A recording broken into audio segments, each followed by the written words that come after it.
అందరూ హ్మ్. అమెరికా బాగుంటది, అమెరికాలో అది బాగుంటది, ఇది బాగుంటది అంటారు కానీ ఇక్కడ ఒక ప్లేస్ కి ఒక ఒక రూమ్ లో 10 మంది సఫిషియెంట్ గా ఉంటారంటే ఇక్కడ నలుగురో ఐదుగురో ఉంటారు అంతే. కానీ మన ఇండియాలో ఒక రూమ్ లో 10 మంది సరిపోతారంటే 15 మంది 20 మంది ఉంటారు. ఇంక ఇరవై నేను మంది జస్ట్ సరిపోతే ఒక కుక్కండి అయ్యా. సరదాగా, ఎందుకంటే అలా కుక్తే గానీ మనది మన మన డెమోగ్రాఫ్ అలానే ఉంటది. మన మన డైమెన్షన్స్, మన కంట్రీ సింప్లీ చాలా చిన్నగా ఉంటది. ఏమంటారు, మన highly college populated in a బస్సులు వెరీ అవనివ్వండి. సఫిస్టికేటెడ్ ప్లేస్ అన్నమాట. ఈ ఇక్కడ అమెరికాలో ఏంటో ఫుల్ ప్లేస్ ఉంది కానీ జనాలు కొంచెం తక్కువ కావాల్సిన దానికంటే. హ్మ్. సో అందుకని సేమ్ అలానే క్రౌడ్ మేనేజ్మెంట్ అన్నదే చాలా హ్యూజ్ డ్రాబ్యాక్ ఫర్ ఇండియా.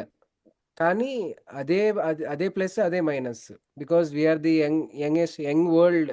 మన ఇండియాలోనే ఎక్కువ మంది ఉంది, యువత ఎక్కువ మంది ఉన్నారు అని.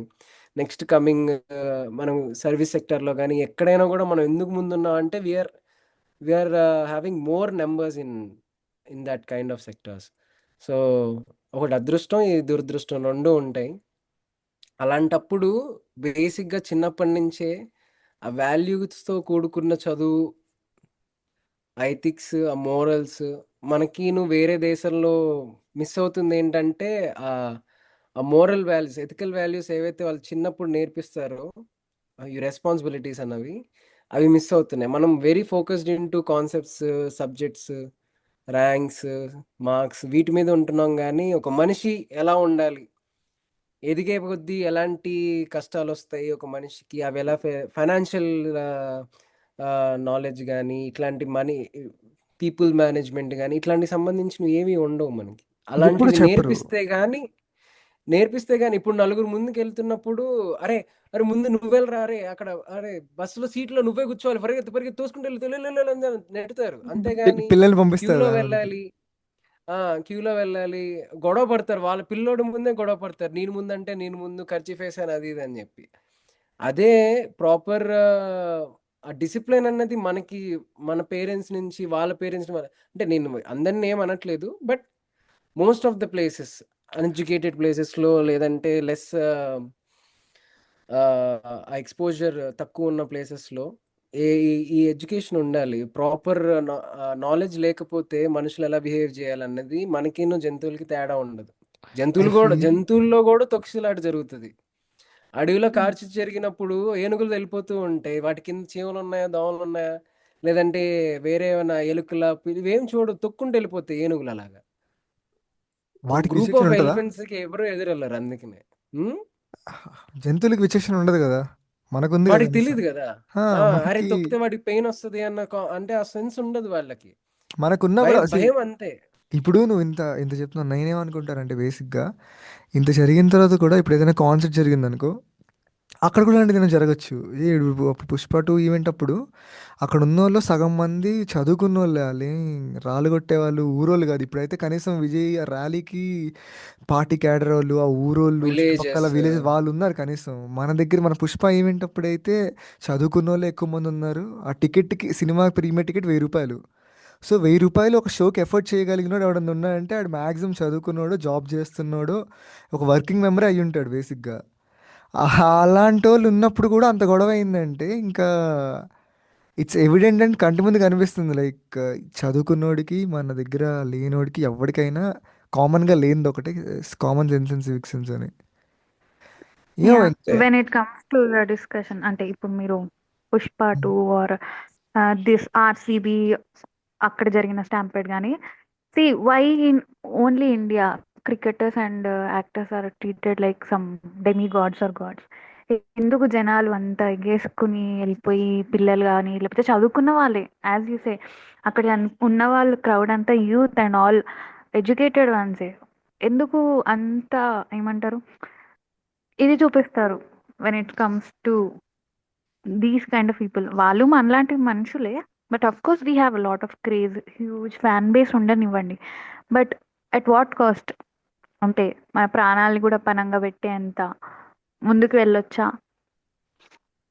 ఆ దట్స్ క్వశ్చన్ వాట్ ఐ వాళ్ళు వాళ్ళు సెల్ఫ్ క్వశ్చన్ చేసుకోవాలి. More than my family, more than my future, నేనిప్పుడు కష్టపడపోతే నా ఫ్యామిలీ రోడ్డు మీదకొచ్చేస్తది. నా హీరో వచ్చేం నాకు హెల్ప్ చేయడు గదా! ఆ సెల్ఫ్ క్వెషన్ వాళ్ళంతట వాళ్ళేసుకుంటే గానీ యాహ్! థాట్ ప్రాసెస్ ఇప్పుడు రాదేమో. ఇప్పుడు గవర్నమెంట్ గానీ, లేకపోతే ఇంకెవరైనా గానీ వాటెవర్ కాంపెన్సేషన్ ఆర్ ఎంత ఎయిడ్ ఇచ్చినా గానీ, they can't get the person back. ఆ ఫ్యామిలీకి లాస్ ఎలా ఉంటదంటే, మన ఫరెవర్. ఫ్యామిలీలో ఒక పర్సన్ ఎళ్ళిపోతే నువ్వెంత డబ్బిచ్చినా దాన్ని కొనలేం. ట్రూ. ఇర్రిప్లేసబుల్. ఆ వాక్యూమ్ అలానే ఉండిపోతది గదా! షూర్. అంతే. యాహ్! బట్ సో, నాకు అందుకనే లైక్ దాన్ని అయితే కాంపెన్సేషన్ అని అంటారు. దాని హ్మ్. కాంపెన్సేషన్ అంటేనే ఏం చేయలేము. మాకు చేయగలిగిన దాంట్లో ఇది ఇంతకు మించి మేము చేయలేమని ఏదో ఇస్తున్నారు అంతే. ఆ మనిషిని తీసుకురాలేడం అంటే అసలు ఆ వాక్యూమ్‌ని ఎవ్వరు ఎప్పటికి అది గూడా ఎంత సిల్లీ డెత్ ఇది. అరే! తొక్కిసలాటలో ప్రాణాలు పోయినియి అంటే యాక్సిడెంట్‌లో గాని, తొక్కిసలాట గాని ఇవంటే ఇది గూడా ఒక యాక్సిడెంటే. ఇట్లాంటి డెత్ ఎవరికీ రాకూడదు అసల. ఇది ఆహ్, ఐ డోంట్ ఫీల్ డెత్‌కి గూడా ఒక మీనింగ్ ఉండాలని నమ్మే వ్యక్తిని నేనైతే ఇప్పటి వరకు. ఇప్పటికి గూడా నాకదే ఫీలింగ్. ఇది బేసిక్‌గా సొసైటీ ఆహ్, దట్ అని నా ఫీలింగ్ బాబాయ్. అంటే ఒక సమాజం హ్మ్. అంతా ఒక దగ్గర అందరూ ఉన్నారక్కడ. అక్కడే పోలీసున్నారు, అక్కడే మామూలు జనాలున్నారు, అక్కడే స్టార్ ఉన్నారు. ఒకటే ఏరియాలో ఒక డిఫరెంట్ స్పెక్ట్రమ్ ఆఫ్ పీపుల్ ఉన్నారు. పవర్‌కి సంబంధించి గానీ, క్రేజ్‌కి సంబంధించి గానీ. లాస్ట్‌కి బలైంది ఆ లో లెవెల్‌లో ఉండే మనలాంటి కామన్ మ్యాన్.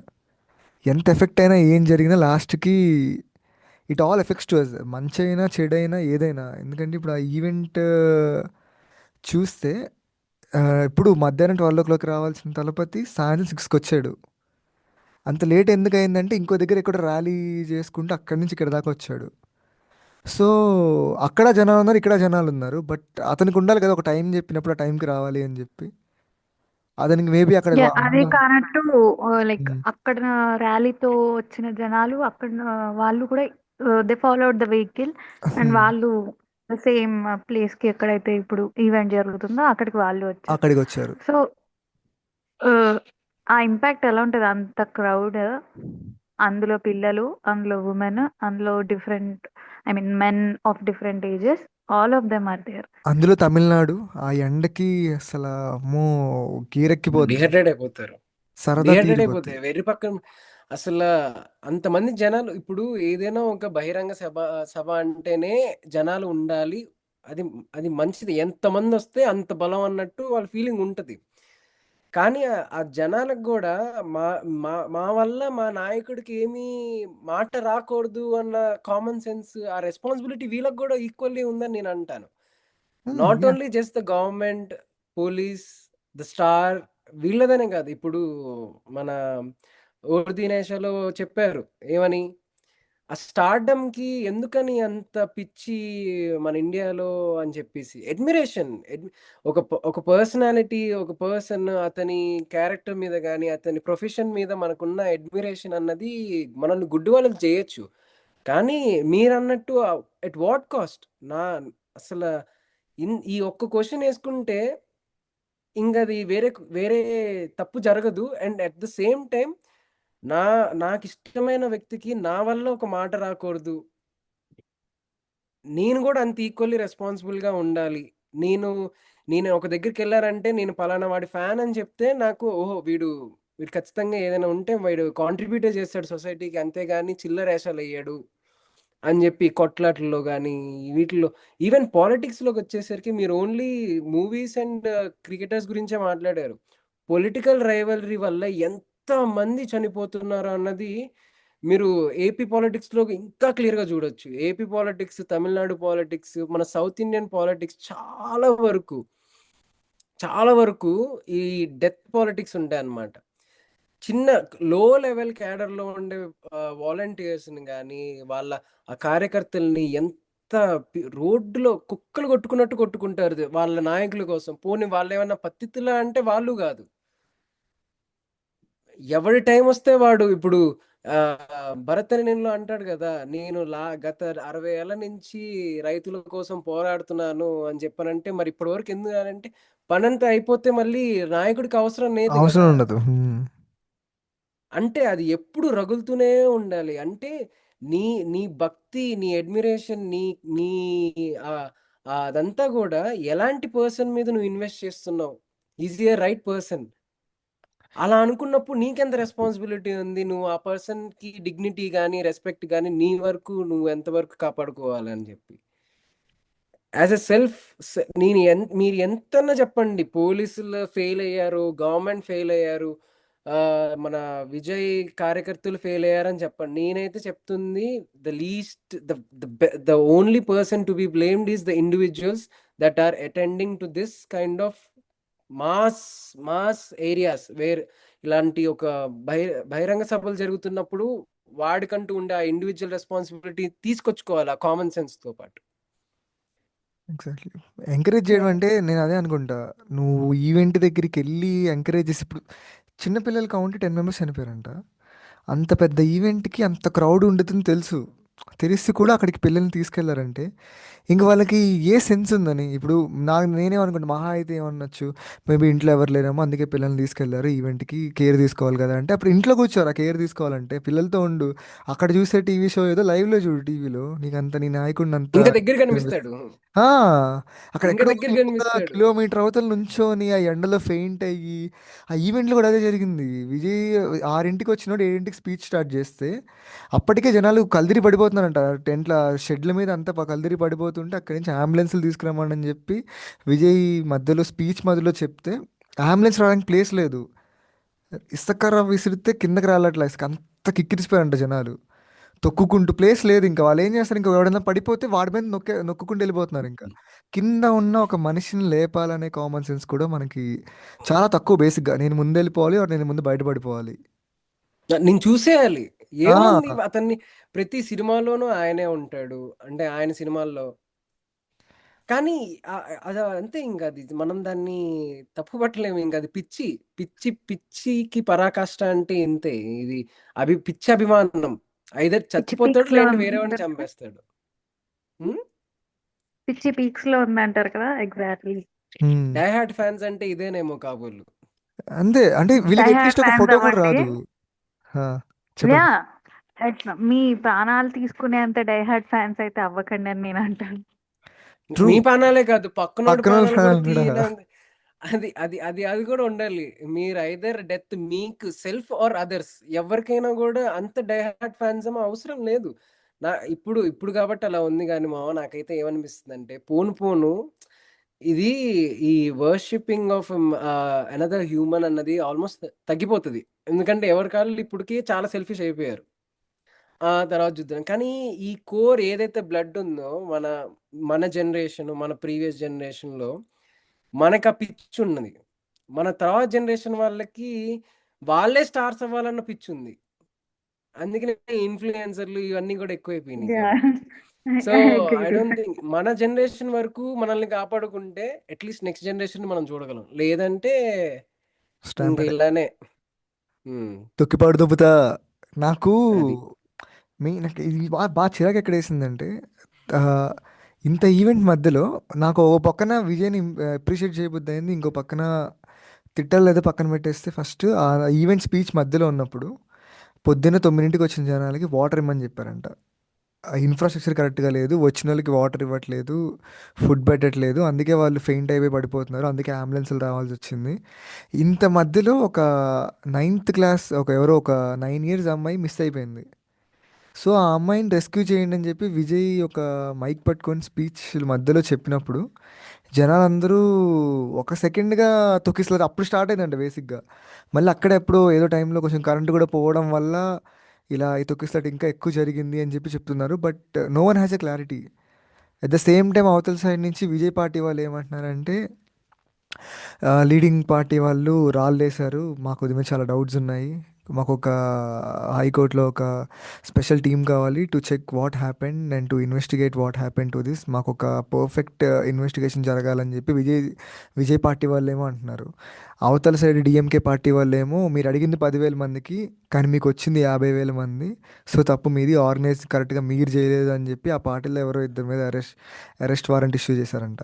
నాకు ఇప్పుడు అర్థం కాదు ఏంటంటే, ఆ పార్టీలో ఉన్న ఇద్దరు వాళ్ళని అరెస్ట్ చేస్తే చనిపోయిన వాళ్ళు వెనక్కి రారు, ఇలాంటి ముందు జరగకుండా ఉండవు. అసలు వాళ్ళిద్దరిని first of all blame game ఏంటిది? అసలు ఎందుకు బ్లేమ్ ఇద్దరిది ఫ్లాస్ ఉన్నాయని వాళ్ళిద్దరికీ తెలుసు బేసికలీ. పాలిటిక్స్ అంతే. ఇప్పుడు పాలిటిక్స్ లో ఉండే డర్టీ గేమ్ అంటే ఇదే అన్నమాట. ఎవడు కూడా తప్పును తీసుకుని ఒప్పుకోరు. రెస్పాన్సిబిలిటీ తీసుకుని ఆ, దాన్ని మంచి చేయాలని ఎవడు అనుకోడు. తప్పు ఏదైనా జరిగితే అది ఖచ్చితంగా అవుతులోడు, మంచి ఏదైనా జరిగితే అది ఖచ్చితంగా నా వల్లే. అంతే అంతే. సాడ్ అలానే ఉంటున్నారు. విజయ్ పార్టీ స్టార్ట్ అవ్వకముందే ఇలాంటిది ఒకటి ఫేస్ చేయడం నాకు ఇంకా చాలా కొంచెం కొంచెం బాధగానే ఉంది. బికాస్ విజయ్ నార్మల్ అక్కడ ఒక కెరియర్ అయిపోయి వెళ్ళినోడు కాదు. మన పవన్ కళ్యాణ్ లాగా ఆయన కూడా ఒక పక్కన అక్కడికి వెళ్ళి పీక్ కెరియర్ ఉన్నప్పుడు జనాలకి ఏదో మంచి చేద్దామని వెళ్ళిన అతను ఈ రక్కస్లో ఈ గొడవల్లో ఇరుక్కుపోవడం అనేది కొంచెం బాధాకరంగానే ఉంది నాకు. సో ఇప్పటి నుంచి ఏంటంటే ఇప్పుడు ర్యాలీ కానీ లేకపోతే జనాలతో మాట్లాడే విధానం కానీ డీల్ చేసే విధానాలు ఇంకా ఎక్కువ మారతాయని నా ఫీలింగ్. ఎందుకంటే ఇలాంటి ఒక స్టాంపిడ్ ఒకటి మైండ్లో ఉంది కాబట్టి ఇది జరగకుండా ఏదైనా యా. డెసిషన్ తీసుకోవాలని అనుకుంటున్నా. సో లైక్ ఇక్కడ నేనేం కన్క్లూడ్ చేస్తానంటే లైక్ పోను పోను we can't blame anyone, either opposition party అవని, ఐదర్ గవర్నమెంట్ వాళ్ళు అవని. ఎవరిని బ్లేమ్ చేసినా యాజ్ యూ సేడ్ పోయిన ప్రాణాలు అయితే తిరిగి వెనక్కి రావు. సో ఎవరు ఇండివిజువల్ గా వాళ్ళు వాళ్ళ సేఫ్టీ గురించి ఆలోచించుకునే ఇలాంటి ఈవెంట్స్ కి వెళ్ళాలనుకున్నప్పుడు they have to take care of them self. నేను అక్కడికి వెళ్ళడం అంత అవసరమా లేదా అని 10 సార్లు క్వశ్చన్ చేసుకుని వెళ్ళాలని నేను అనుకుంటున్నా. అండ్ దట్టు అలాంటి ప్లేసెస్ లో కిడ్స్ ని అయితే ముందే అలౌ చేయకూడదు అండ్ వెళ్ళకూడదనే నేను అనుకున్నా. Maybe if there is any protocol, పిల్లలు రావద్దు లేకపోతే ఉమెన్ రావద్దు అని ఉన్నా కానీ we don't know, we can't control. మనం పోలీస్ ని కూడా అనలేం, ఎందుకంటే 10,000 మందికి 200 మంది, 400 మంది, 500 మంది పోలీసు ఉన్నా how can they even control? సరిపోరు. కంట్రోల్ చేయలేరు ఎవరు. ట్రూ. ఈ సో గల్లీ నుంచి ఇట్స్ వస్తే ఆ ఆల్ గల్లీ అబౌట్ సెల్ఫ్ చాపేస్తారు. Care. Yeah. So it's all about self care. మనం అక్కడ వెళ్ళడం అంత ముఖ్యమా? ఓకే, పొలిటికల్ పార్టీకి జనం కావాలి, జనం చూపిస్తేనే బలం ఉంటుంది అనుకున్నప్పుడు there has to be some certain limits. అంతేకాని ఇక్కడ మేజర్ ఏంటంటే ఒక హీరో వస్తున్నాడు, నాట్ పొలిటికల్ పర్సన్. ఆ వ్యూలో చూడరు పిల్లలు కానీ లేకపోతే యంగ్ పీపుల్ కానీ. మా హీరో అవును. వస్తున్నాడు, మా హీరో పార్టీ పెట్టాడు అనే ఇదితోటే చూడడానికి వెళ్తారు. సో ఇలాంటి చోట్లకి వెళ్ళేటప్పుడు బీ కేర్ఫుల్. డోంట్ ఏమంటారు, మీ ప్రాణాలు పోయే స్టేజ్ దాకా వస్తున్నాయి. సో నెక్స్ట్ పోను పోను ఇలాంటి సిచ్యువేషన్స్ రాకూడదని I think they should have to take care of them cells అని నేను అంటూ. ట్రూ. ఇంకా ఏంటంటే ఇలాంటి ఈవెంట్స్ జరుగుతున్నప్పుడు మనం యాక్చువల్లీ కొన్నిసార్లు ఆలోచిస్తే ఏంటంటే మనకు కొంచెం మైండ్లో దిగిపోయింది దట్ ఏదైనా పెద్ద ఈవెంట్ హ్యూజ్ క్రౌడ్తో జరిగితే we are already aware that okay ఇలాంటిది ఏమైనా జరగచ్చు, స్టాంపిడ్ లాంటిది ఏమైనా జరగచ్చు, తొక్కిసలాటైనా జరగచ్చు. సో వెళ్ళకండ్రా అని చెప్పి మనం ముందే చెప్పేస్తున్నాం. ఎందుకంటే అది నార్మల్ అయిపోయింది. ఎందుకంటే ఆ, నమ్మకం పోయింది జనాల మీద. నువ్వు అక్కడికి వెళ్ళావంటే you are betting on your life. So ముందే వెళ్ళకు, జాగ్రత్తగా ఇక్కడే ఎక్కడన్నా మూల కూర్చొని చూడనే థాట్లోనే ఉండిపోయాం ఇంకా అందరం. ఇంకా I feel it won't change. ఇంకా ఇప్పుడు నువ్వు ఇప్పుడు ప్రస్తుతం ఈ జనరేషన్ అంటున్నావు కానీ నెక్స్ట్ జనరేషన్ వాళ్ళు వాళ్ళు స్టార్ అవుదాం అనుకున్నా ఇప్పుడు తలపతికి క్రేజ్ ఉంది. ఇప్పుడు నెక్స్ట్ డే వచ్చినప్పుడు పాప్ సింగర్కి ఎవడో కూడా క్రేజ్ వస్తుంది అంతే. జనాలు మారుతూ ఉంటారు బట్ ఆ బానిసత్వం ఎప్పటికీ పోదు. ఫ్యాండమ్ ఉంటుంది. అంతే. దేనికన్నా అంతే. ఒకటే అనుకోవాలి, చెప్పినట్టు తను చెప్పినట్టు సెల్ఫ్. నువ్వే ఒక వాలంటీర్ అయితే నువ్వు నువ్వు నువ్వు నువ్వు నచ్చిన వాడి దగ్గరికి వెళ్తున్నప్పుడు నీ వల్ల వాడి మీద మరకపడొద్దు అన్న దాంతో, అరే నా చుట్టూ ఉన్న వాళ్ళు నా రెస్పాన్సిబిలిటీ అని అనుకున్నప్పుడు ఇలాంటివి జరగవని నా ఫీలింగ్. ఇప్పుడు నా చుట్టుపక్కల 10 మంది ఉన్నారు, నాతో పాటు వాళ్ళు కూడా ముందుకెళ్ళాలని అనుకోవాలి, కానీ వాళ్ళని తొక్కుకుని ముందుకెళ్ళాలి, వాళ్ళని తోసుకుంటూ ముందుకెళ్ళాలి అన్న మైండ్ సెట్ పక్కన పెడితే అప్పుడు అందరూ అందరూ బాగానే ఉంటారు. ఇప్పుడు ఎక్కడికి తోసుకుంటూ ఎక్కడికి వెళ్ళగలరు? మహా అయితే బస్ దాకా వెళ్ళగలరు. బస్ దగ్గరికి వెళ్తే టైర్ చూస్తాడా? లేదు కదా. ఆ సెన్స్ అన్నది నువ్వు ఎక్కడి నుంచున్నా కూడా వినాలి. ఇప్పుడు కెమెరామెన్ గంగుతారమ్ముడు డైరెక్ట్ కెమెరాతో మాట్లాడతారు, రే నిన్నే అని అనగానే అందరు కనెక్ట్ అవుతారు. ఎందుకు? మాట్లాడేవాడు బట్టి వినేవాడు బట్టి ఇద్దరు ఇంపార్టెంట్. నువ్వు ఎక్కడ ఉన్నావని కాదు, వాళ్ళు చెప్పింది ఎంతవరకు ఫాలో అవుతున్నావు, నీ వరకు నువ్వేం చేస్తున్నావు as a citizen, as a family member. ఆ రెస్పాన్సిబిలిటీ ఉన్న నాడు ఇలాంటివి జీరో అవుతాయి.